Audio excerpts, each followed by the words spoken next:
So we've spent the first 2 weeks of class doing some beating up of the idea that there is a thing called standard English and that being correctly should be the main goal of helping college students improve their.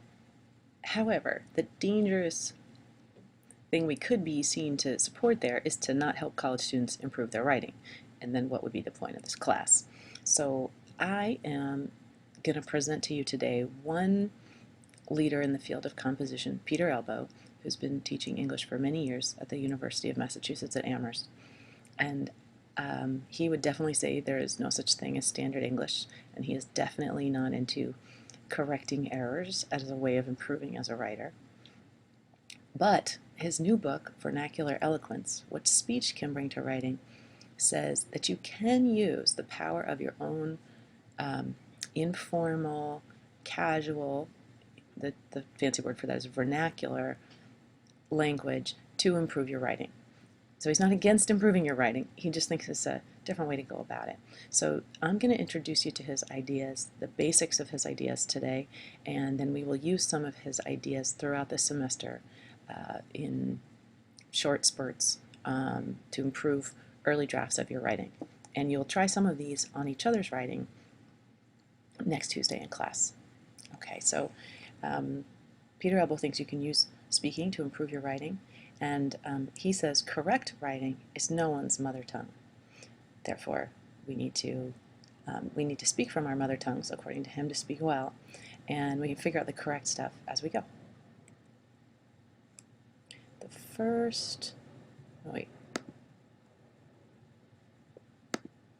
there we go, sorry about that. The first thing Elbow wants to talk about is what is good about writing. Writing has several qualities that have made it really powerful and linked to the advances of civilization and whatnot. The first thing he says is good about writing is that because writing is spatial and visual, it can do things that are hard or impossible to do in audible temporal speech, right, which kind of floats away. So writing is great for preserving language. You don't have to memorize stuff. You just write it down and it's still there when you come later. You can transport writing across space and time in a way you can't transport your voice, although now you can transport your voice a lot across space and time. Writing saves time. It can be very efficient, and it's good for math and other calculations where you need to record a lot of data all at once to keep track of it. So the spatial and visual aspects of writing make it powerful. Next, writing helps people step outside their language and see it as an external object. Well, that's interesting. So you can get perspective on your language when you write it down. First, it can help you plan, revise, and figure out complex or difficult thinking. It can encourage people to be explicit, precise, and rhetorically aware because, hey, you're writing it down. You better think carefully. Next, writing invites complexity from the reader. If we all read the same thing, we're not all going to get the same thing out of it. Writing helps us present ourselves as we wish. We can leave things out, we can put things in, we can say them a certain way, and people will take our writing as a part of our message. And then writing helps us see language as language, whereas speech just feels like a part of us. If you write something down, you can tell you're using language, whereas speech just feels kind of natural. Writing often doesn't feel natural. And then finally, even though writing puts language into external, visible, safe, it also can be private. And that's, you think about a journal, or if you think about something you don't feel comfortable saying out loud, sometimes you can write it down. So writing is ideal not just for high stakes, but also low stakes language use, like informal, casual stuff.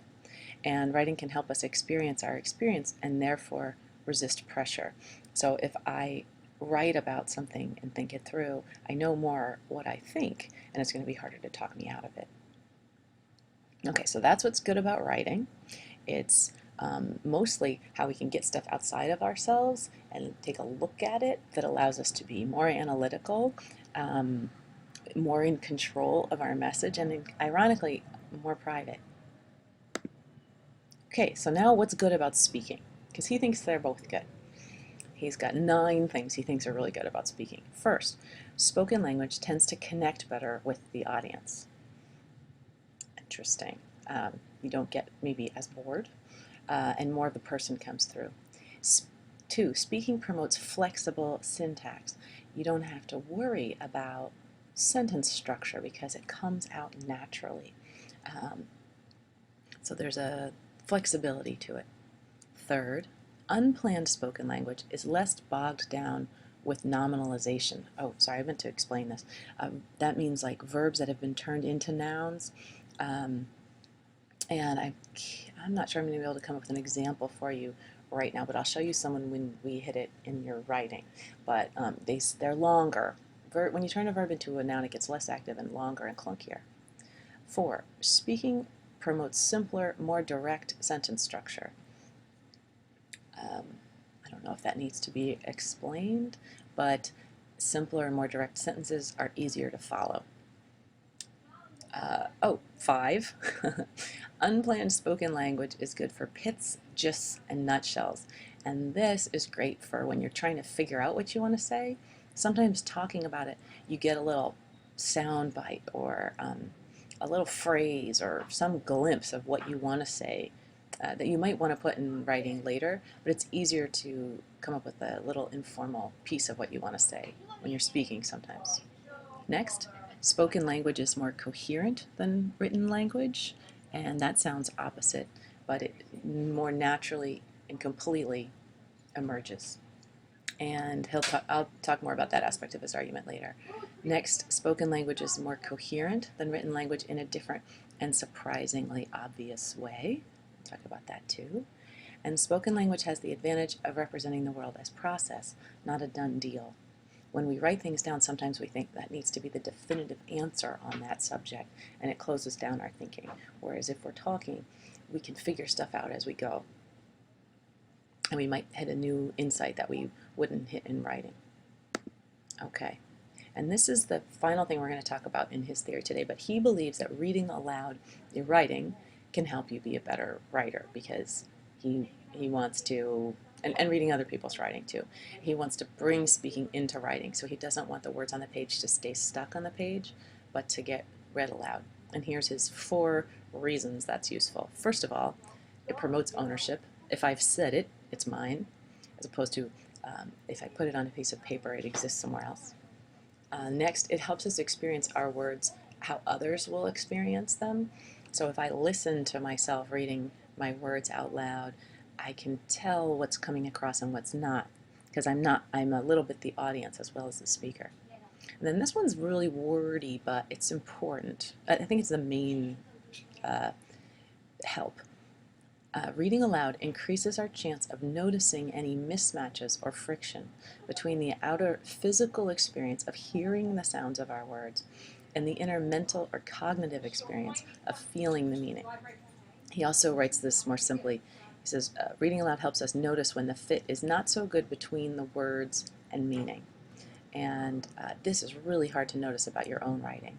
And reading aloud can sometimes help you say, oh, those words don't actually capture the meaning I had in my head. And we're going to try to catch that for each other as well. And finally, reading aloud makes us notice the visual surface of writing. When you go to the Writing Center this semester, you are almost guaranteed for the Writing Center consultant to ask you to read your work out loud.